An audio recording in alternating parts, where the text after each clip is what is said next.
Hi, I'm Tyrrell of Uncommon Knowledge, and welcome to 3 more techniques for helping your clients sleep. Regular deep sleep is necessary for a healthy life, of course. So here are some more tips for treating insomnia.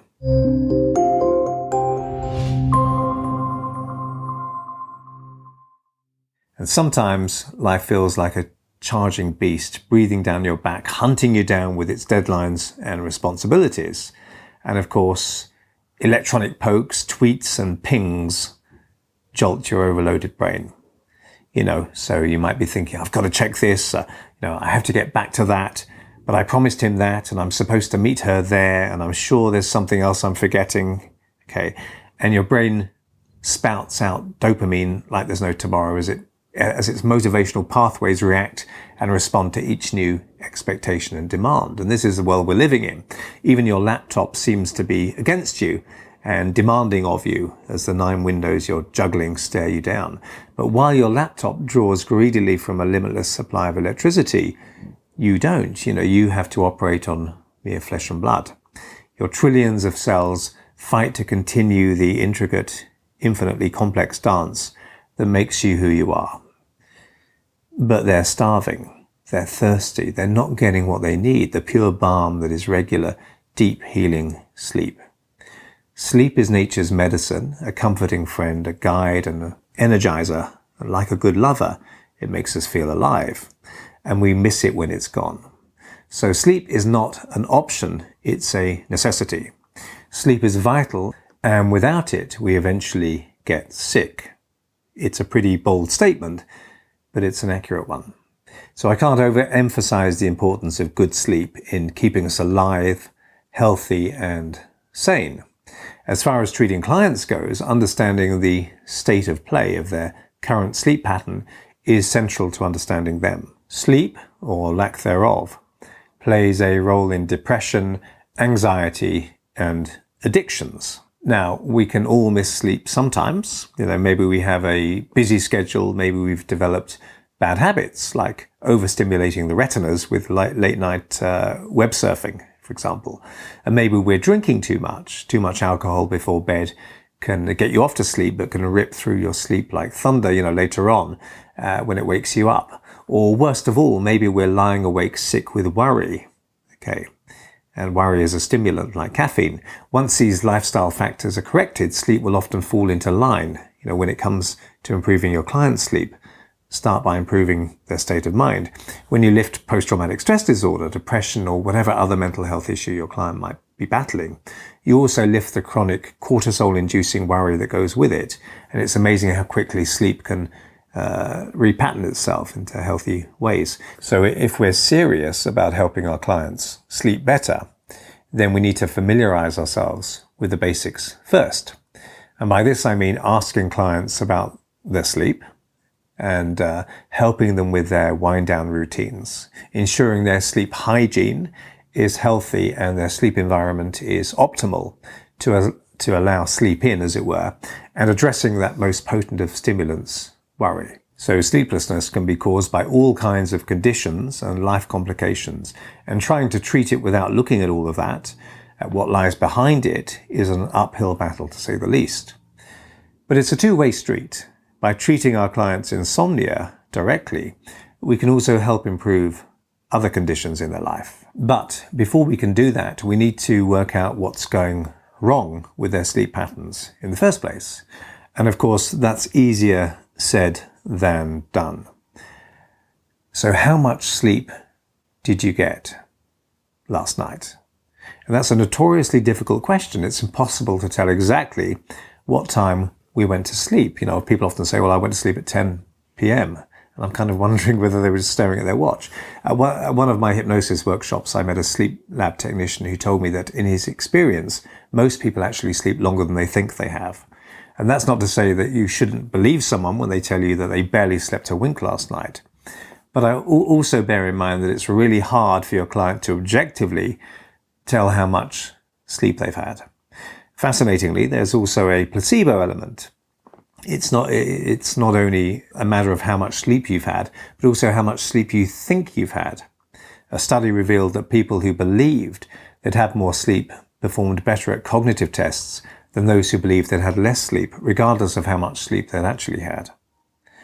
But you probably don't have an EEG machine or sleep lab handy, so we need to ask questions about sleep.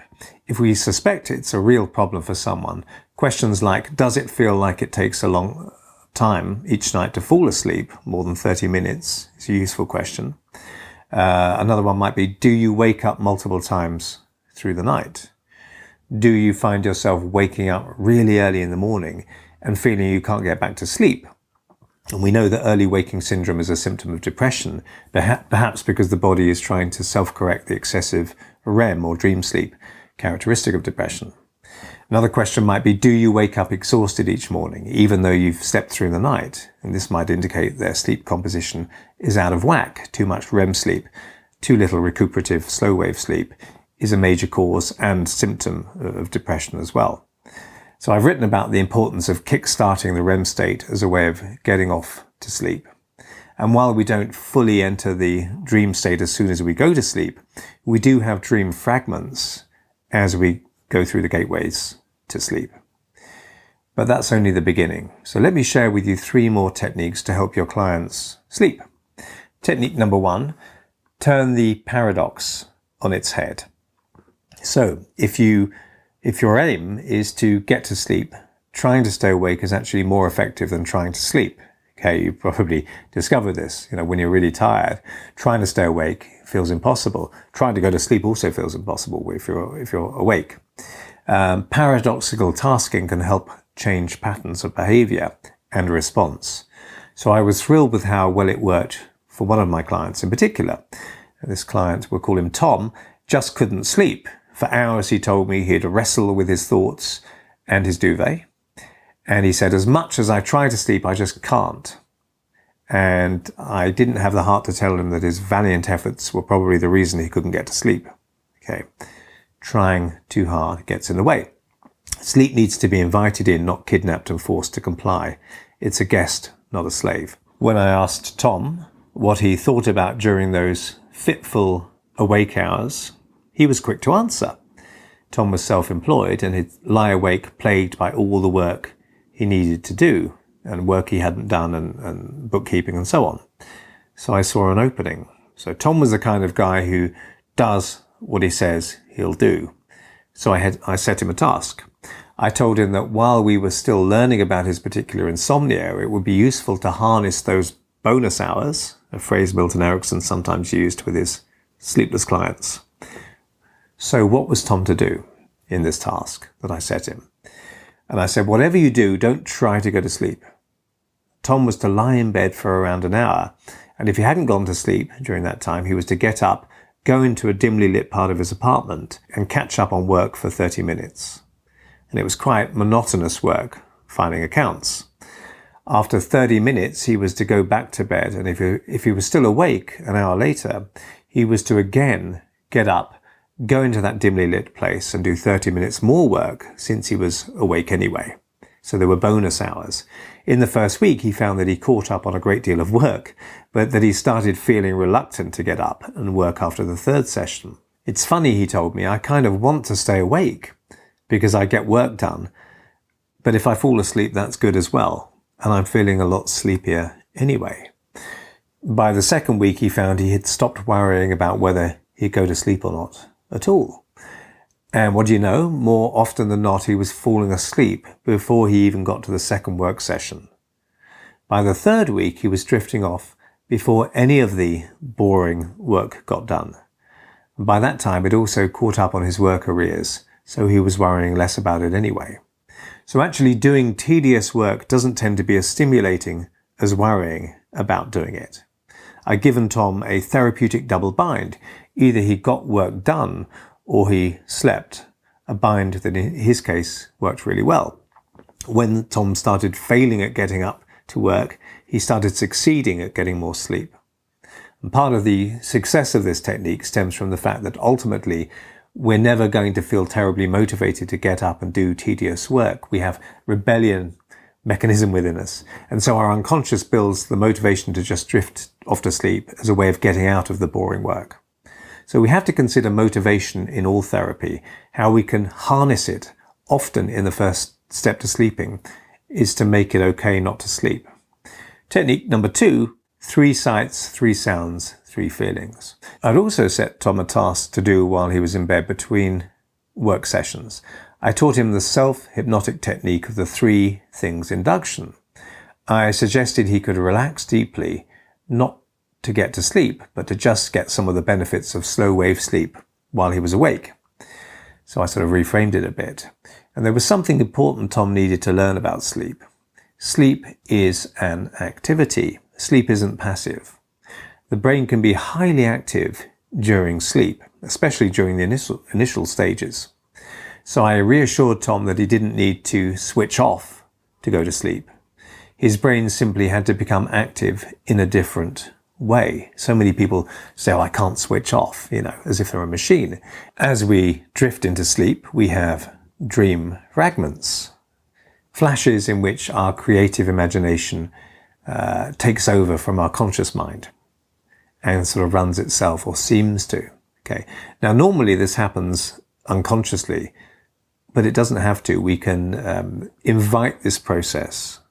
If we consciously start to prompt these imaginative flashes, we can kickstart the process and set the scene for sleep. We're sort of encouraging dream fragments. Visualization mirrors the brain's natural process of entering the mythic doorway to slumberland. So I taught Tom to focus without moving his head and with his eyes open to start with on 3 things he could see. He was to inwardly list to himself such statements as, number 1, I can see the outline of the wardrobe. Number 2, I can make out the bookshelf. Number 3, I can see shadows around the door, or whatever it was. If the room's too dark, and darkness is very good for sleep, then have your client go straight to imagining what they might see if the light was on. Okay. Next, I had Tom direct his attention to what he could hear. Number 1, I can hear the sound of my own breathing. Number 2, I can hear a train going past in the distance. Number 3, I can hear the gentle patter of rain on the glass of the window, or whatever is in the environment. Then he was to direct his focus to what he could feel. So, number 1, I can feel the duvet on my skin. Number 2, I can feel the air on my skin. Number 3, I can feel the pillow on the back of my head. Okay, or whatever, the sensation of breathing in the chest. It could be anything. And once he'd gone through this real things, he could see, hear and feel, he was to close his eyes and experience 3 things he could imagine seeing, like a kitten curled up asleep, or a blue circle, or a sunset merging with the sea's horizon, or whatever came to mind. Then Tom was to fleetingly focus on 3 things he could imagine hearing: the sound of a bath running, birdsong in the trees, the sound of the sea on a summer's night, or whatever. And finally, he would come up with 3 things he could imagine feeling kinesthetically: swimming in a pool of water, okay, the reality of that, having a wonderful massage, walking in the garden with the sensations of the soles of his feet over springy ground. It was completely up to him what he imagined. And because this exercise reflects what happens when we start to drift into sleep, it naturally brings us closer to true sleep. But I'd framed it as something he could do whilst not trying to go to sleep. And I wasn't about to tell him that.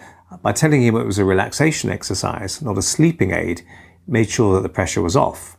And this last technique may be a little out there, but you might be surprised how effective it can be. So technique number 3, keep your socks on. Okay, so wearing socks in bed may not be the pinnacle of erotic allure, but if you have your sleepy eye on recuperation rather than procreation, they might just be the tonic. So for sleep to come and stay, our core body temperature needs to drop in comparison to our extremities. So sleeping in a really hot room can be hard because our core body temperature may even rise. It doesn't cool in relation to our extremities. But having cold feet and hands, so that the temperature of our extremities is colder than our core body temperature, can be just as detrimental to sleep. But if you're a player or a sexual free spirit, if you consider a night without sex to be a night wasted, fear not. You don't have to go to bed each night in mittens and hiking socks.